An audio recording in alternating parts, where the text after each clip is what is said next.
Assalamualaikum warahmatullahi wabarakatuh. Baik, di sini saya akan menjelaskan materi pertama, yaitu mengenai pengertian ekonomi Islam. Apa itu ekonomi Islam? Ekonomi Islam adalah sebuah sistem ilmu pengetahuan yang menyoroti masalah perekonomian, sama seperti konsep pada ekonomi konvensional lainnya. Hanya saja dalam sistem ekonomi ini, nilai-nilai Islam menjadi landasan dan dasar utama dalam setiap aktivitasnya. Mengenai sejarah pemikiran ekonomi Islam, sejarah pemikiran ekonomi Islam mulai dikenal sejak era Nabi Muhammad SAW dan perkembangannya mengalami puncak kejayaannya sejalan dengan puncak kejayaan peradaban Islam pada abad 6 Masehi hingga ke abad 13 Masehi. Sejarah pemikiran ekonomi Islam pada masa Rasulullah. Pemikiran ekonomi Islam muncul bersama dengan diturunnya Al-Quran pada masa kehidupan Rasulullah pada akhir abad 6 Masehi hingga awal abad ke-7. Rasulullah SAW sebagai seorang Rasulullah teladan bagi umat Islam. Sebenarnya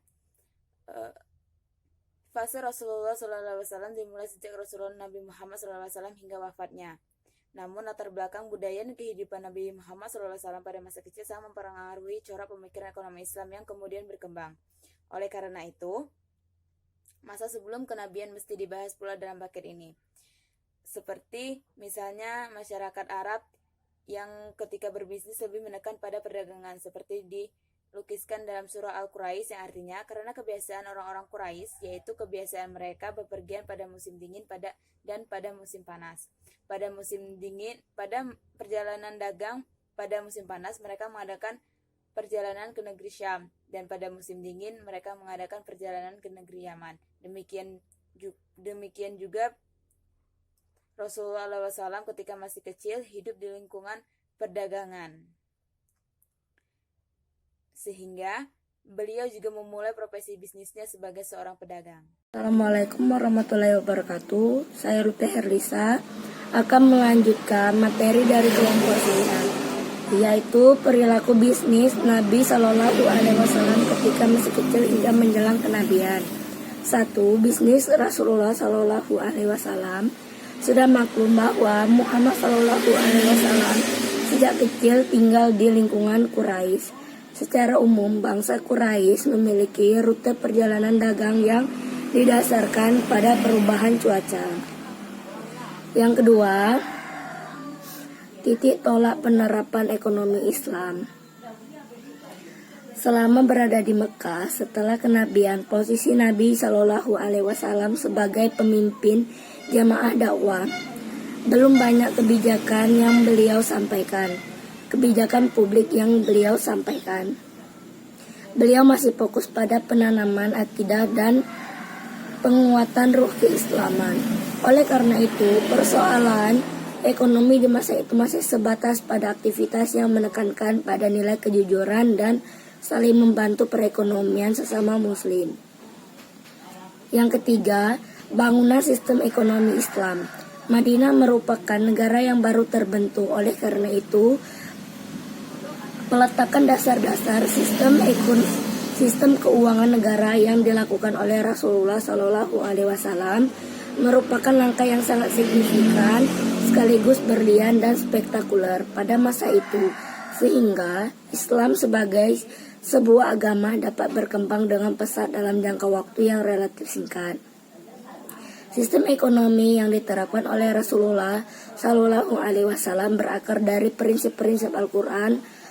Al-Quran merupakan sumber utama ajaran Islam, telah menetapkan berbagai aturan sebagai hidayah atau petunjuk bagi umat manusia dalam melakukan aktivitas di setiap aspek kehidupan, termasuk di bidang ekonomi.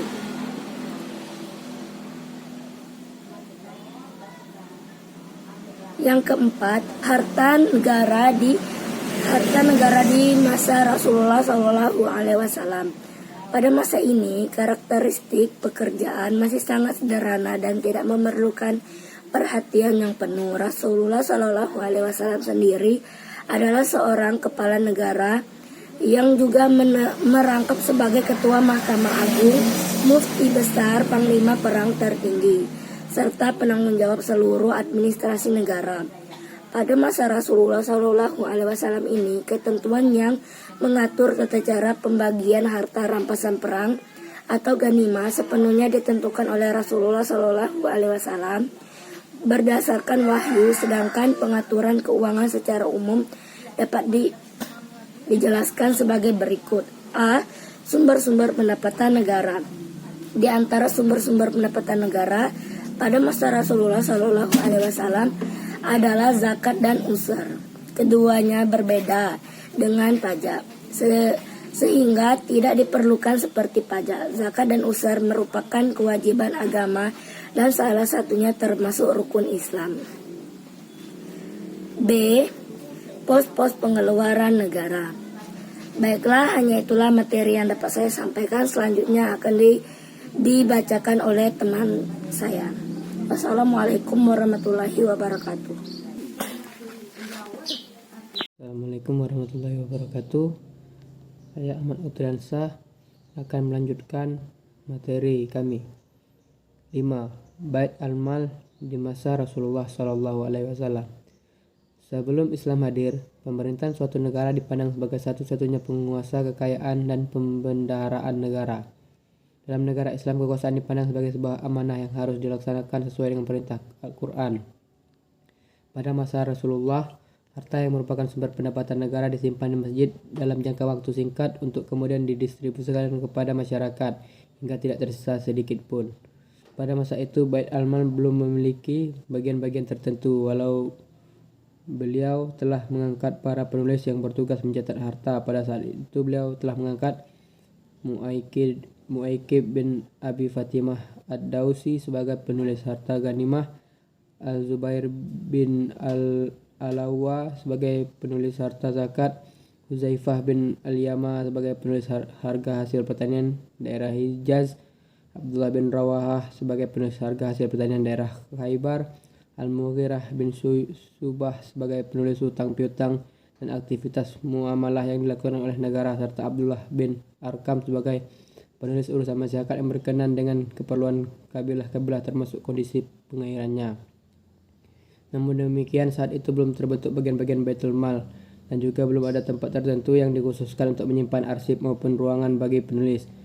Pada perkembangan berikutnya, institusi ini berperan penting dalam bidang keuangan dan administrasi negara, terutama pada pemerintahan Khulafa ar-Rasyidin.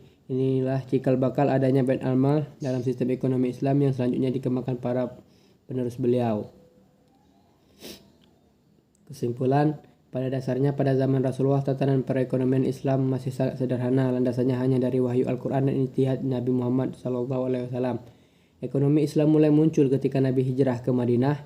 Saat pertama kali sampai di Madinah masih kacau. Masyarakat Madinah belum memiliki pemimpin atau raja yang berdaulat. Yang ada hanya kepala suku yang menguasai daerahnya masing-masing. Pada saat itu kota Madinah belum memiliki hukum dan pemerintahan antar kelompok. Masih saling bertikai, namun di sana masih sangat lemah dan bertopang pada bidang pertanian saja.